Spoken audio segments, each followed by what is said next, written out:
नमस्ते दोस्तों, स्वागत है आपका कंप्यूटर विथ राहुल सर में। दोस्तों, आज हम जानने वाले हैं पीएफ यानी प्रोविडेंट फंड या कर्मचारी निधि क्या होता है।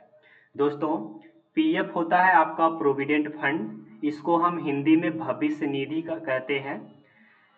दोस्तों, पीएफ यह कर्मचारियों की भविष्य की बचत योजना होती है, जिसमें कर्मचारी और कंपनी दोनों हर महीने कुछ राशि जमा करते हैं ताकि नौकरी के बाद या जरूरत के समय आर्थिक सहायता मिल सके। भारत में यह योजना मुख्य रूप से एम्प्लॉय प्रोविडेंट फंड ऑर्गेनाइजेशन द्वारा संचालित की जाती है। दोस्तों, अगर हम प्रोविडेंट फंड की मुख्य की बात करें तो पीएफ का जो मुख्य उद्देश्य होता है वह होता है कर्मचारियों को भविष्य के लिए बचत होता है, रिटायरमेंट के बाद आर्थिक सुरक्षा देना, इमरजेंसी में सहायता प्रदान करना, कर्मचारियों को नियमित बचत की आदत डालना। दोस्तों, जो आपका पीएफ होता है या जो प्रोविडेंट फंड होता है, जो यह कंपनी में कोई व्यक्ति काम करता है तो उसके साथ साथ सैलरी के बाद उसे हर महीने पीएफ के रूप में कंपनी काट लेती है, कुछ परसेंटेज के बेस में काटा जाता है ताकि यह उस व्यक्ति का भविष्य निधि बन सके। यानी जब व्यक्ति कार्य कर लेता है या कंपनी से रिटायर्ड होता है तो उसे कुछ पैसे प्राप्त हो सके, जैसे बुढ़ापे के लिए पैसे प्राप्त हों, आगे उसके फ्यूचर के लिए हमें उसे पैसे तत्काल मिल जाएं या पैसे प्राप्त होते हैं, इसी को बोला जाता है प्रोविडेंट फंड या पीएफ। दोस्तों, पीएफ काम कैसे करता है? अगर हम पीएफ काम कैसे करता है अगर इसके बारे में जानें तो जब कोई कर्मचारी किसी कंपनी में नौकरी करता है तो उसकी सैलरी से हर महीने पीएफ की राशि काटी जाती है। उतनी ही राशि या निर्धारित राशि कंपनी भी कर्मचारी के पीएफ खाते में जमा करती है। यह पैसा कर्मचारी के नाम के पीएफ अकाउंट में जमा होता रहता है और उस पर सरकार द्वारा तय ब्याज भी मिलता है। दोस्तों, पीएफ में कितना पैसा जमा हो सकता है?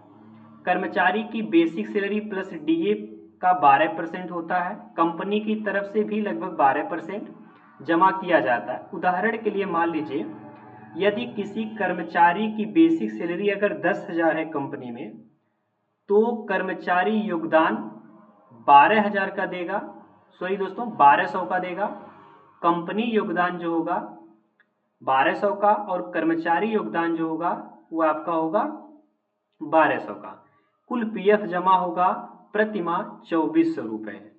दोस्तों, अगर हम पीएफ के प्रकार की बात करें तो जो पीएफ के प्रकार होते हैं वो निम्न प्रकार होते हैं। पहला होता है ईपीएफ यानी एम्प्लॉय प्रोविडेंट फंड, यानी नौकरी करने वाले कर्मचारियों के लिए सबसे सामान्य पीएफ योजना। दूसरा होता है पीपीएफ यानी पब्लिक प्रोविडेंट फंड, आम जनता के लिए बचत योजना जिसमें कोई भी व्यक्ति निवेश कर सकता है। तीसरा होता है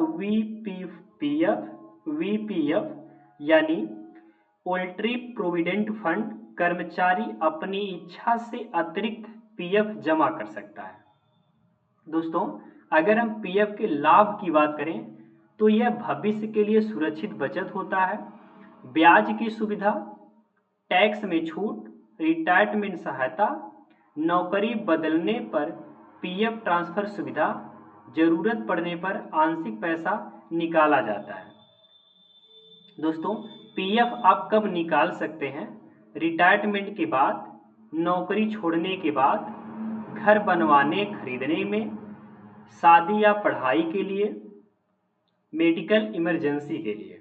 दोस्तों, पीएफ में यूएएन क्या होता है? तो यह यूनिवर्सल अकाउंट नंबर होता है, एक यूनिक नंबर होता है जो हर पीएफ सदस्य को दिया जाता है। इसकी मदद से कर्मचारी अपना पीएफ बैलेंस, पासबुक और ट्रांजैक्शन ऑनलाइन देख सकता है।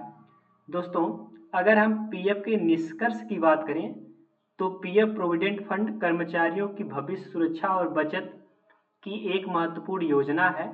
यह नौकरी करने वाले लोगों को आर्थिक मजबूती देता है और भविष्य में आने वाली जरूरत के लिए सुरक्षित फंड तैयार करता है। दोस्तों हमने बताया आज की वीडियो में आपका पीएफ क्या होता है, यानी जो पीएफ यानी प्रोविडेंट फंड, या जो कंपनी में व्यक्ति काम करते हैं या कर्मचारी काम करते हैं तो कंपनी कुछ परसेंट उनका पीएफ काट लेती है, तो क्यों काटती है और ये पीएफ से क्या लाभ और हानि होने वाले हैं, हमने आपको इस वीडियो में बता दिया। चलिए आज के लिए इतना ही।